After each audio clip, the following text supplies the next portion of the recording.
오늘 아침입니다. 화요일 4월 9일입니다. 신명기 24장 10절에서 22절까지 말씀 함께 보겠습니다. 내 이웃에게 무엇을 구워줄 때에 너는 그의 집에 들어가서 전당물을 취하지 말고 너는 밖에 서 있고 내게 꾸는 자가 전당물을 밖으로 가지고 나와서 내게 줄 것이며 그가 가난한 자이면 너는 그의 전당물을 가지고 자지 말고 해질 때에 그 전당물을 반드시 그에게 돌려줄 것이라. 그리하면 그가 그 옷을 입고 자며 너를 위하여 축복하리니 그 일이 내 하나님 여호와 앞에서 내 공의로움이 되리라. 혼궁하고 비난한 품꾼은 너희 형제든지 내 땅 성문 안에 우거하는 객이든지 그를 학대하지 말며 그 품삯을 당일에 주고 해진 후까지 미루지 말라. 이는 그가 가난함으로 그 품삯을 간절히 바람이라. 그가 너를 여호와께 호소하지 않게 하라. 그렇지 않으면 그것이 내게 죄가 될 것임이라. 아버지는 그 자식들로 말미암아 죽임을 당하지 않을 것이요 자식들은 그 아버지로 말미암아 죽임을 당하지 않을 것이니 각 사람은 자기 죄로 말미암아 죽임을 당할 것이. 너는 객이나 고아의 송사를 억울하게 하지 말며 과부의 옷을 전당 잡지 말라. 너는 애굽에서 종되었던 일과 내 하나님 여호와께서 너를 거기서 속량하신 것을 기억하라. 이러므로 내가 네게 이 일을 행하라 명령하노라. 내가 밭에서 곡식을 벨 때에 그 한 뭇을 밭에 잊어버렸거든 다시 가서 가져오지 말고 나그네와 고아와 과부를 위하여 남겨두라. 그리하면 내 하나님 여호와께서 내 손으로 하는 모든 일에 복을 내리시리라. 내가 내 감람나무를 떤 후에 그 가지를 다시 살피지 말고 그 남은 것은 객과 고아와 과부를 위하여 남겨두며 내가 내 포도원에 포도를 딴 후에 그 남은 것을 다시 따지 말고 객과 고아와 과부를 위하여 남겨두라. 너는 애굽 땅에서 종되었던 것을 기억하라. 이러므로 내가 네게 이 일을 행하라 명령하노라. 아멘. 하나님의 말씀입니다. 한번 더 읽으시면서 묵상하시겠습니다.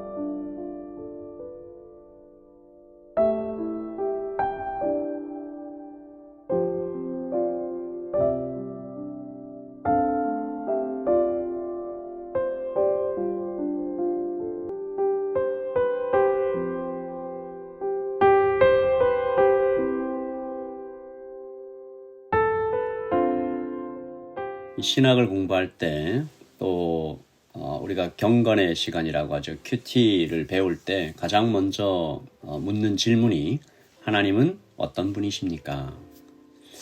하나님은 크고 위대하신 분이죠.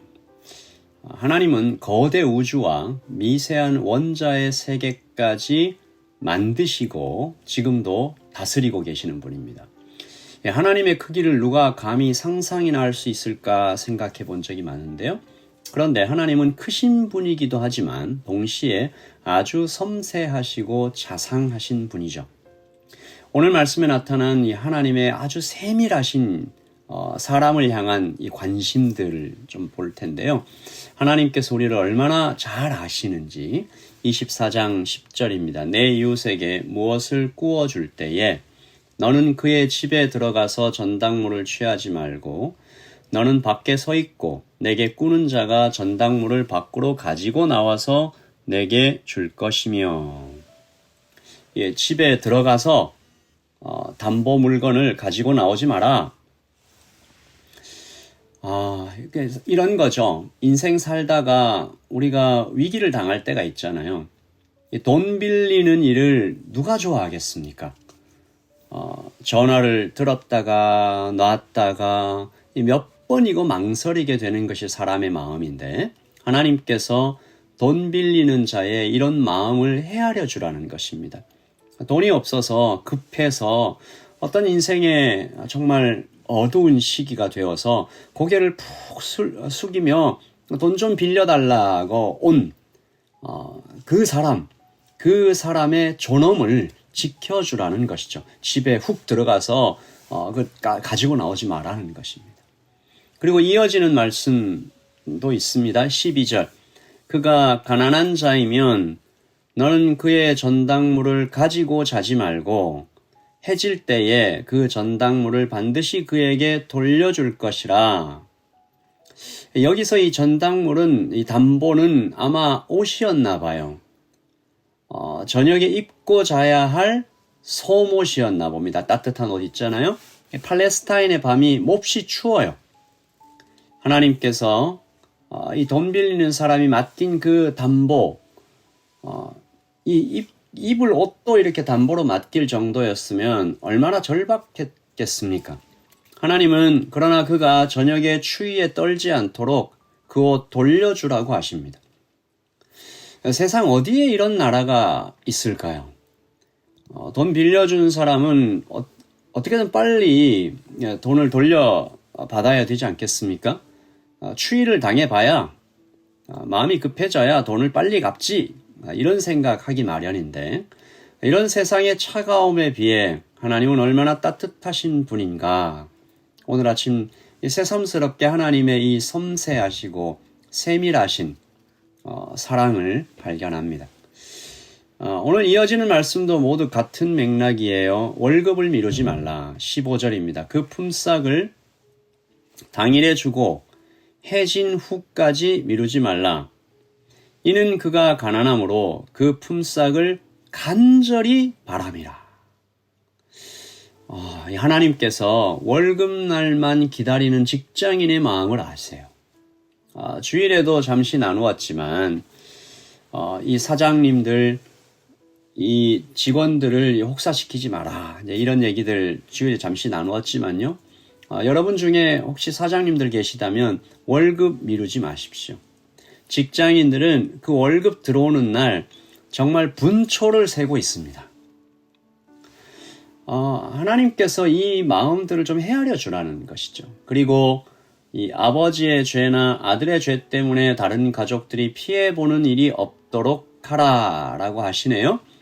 16절입니다. 아버지는 그 자식들로 말미암아 죽임을 당하지 않을 것이요 자식들은 그 아버지로 말미암아 죽임을 당하지 않을 것이니 각 사람은 자기 죄로 말미암아 죽임을 당할 것이니라.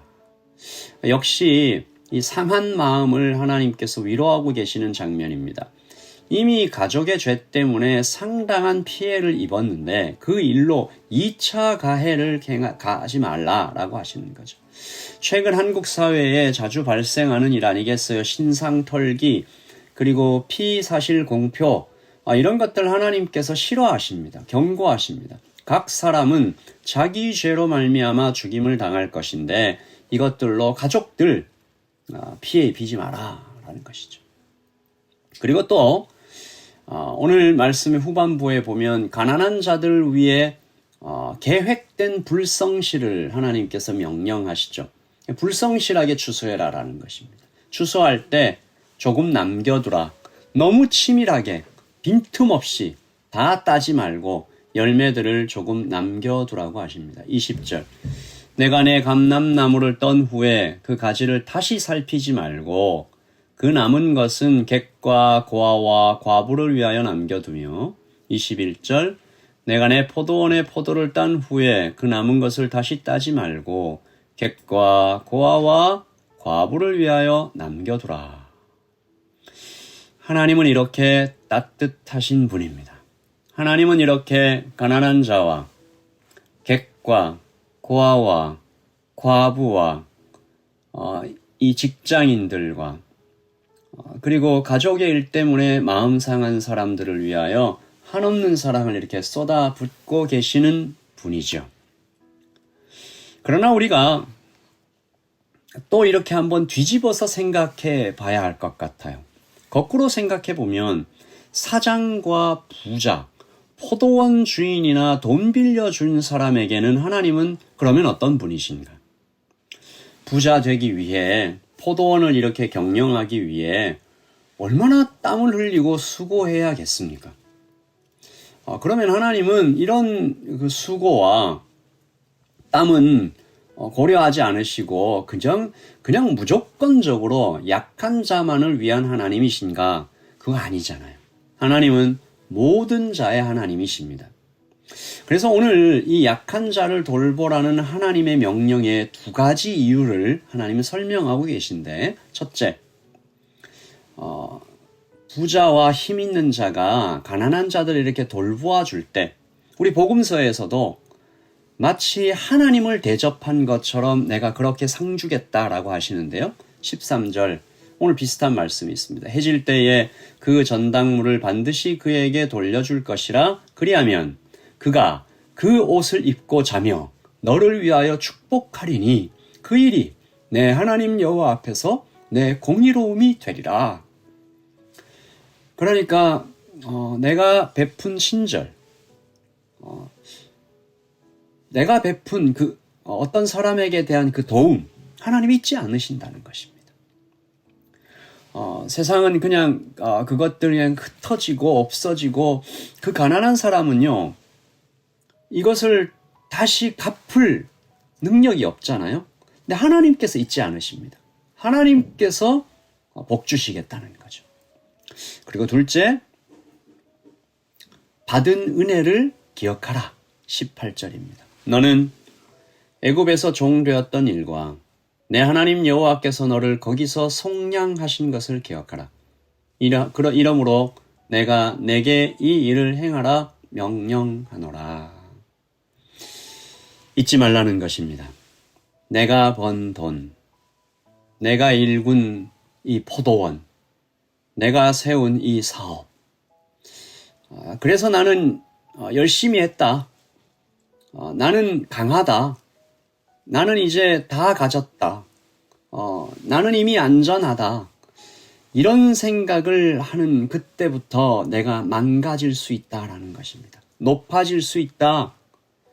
내 시선에 다른 사람이 안 보이기 시작하고, 그리고 내가 자꾸 높아지는 그 교만 때문에 내가 망가질 수 있으니, 너도 그렇게 힘들었던 때가 있으니 그 힘들었던 때에 하나님으로부터 받았던, 또 다른 사람에게로부터 받았던 그 은혜 잊지 말고, 그러므로 내 평생에 나는 할 수 없다라고 생각하면서 정말 조근조근 오롯이 정말 하나님 앞에 조심조심 그렇게 인생을 살아나갈 때, 그때 오히려 강하다라는 것입니다. 그러므로 하나님의 나라는 가진 자에게도, 그리고 가지지 못한 자에게도 모두 하나님 앞에서 복을 받는 나라인 거죠.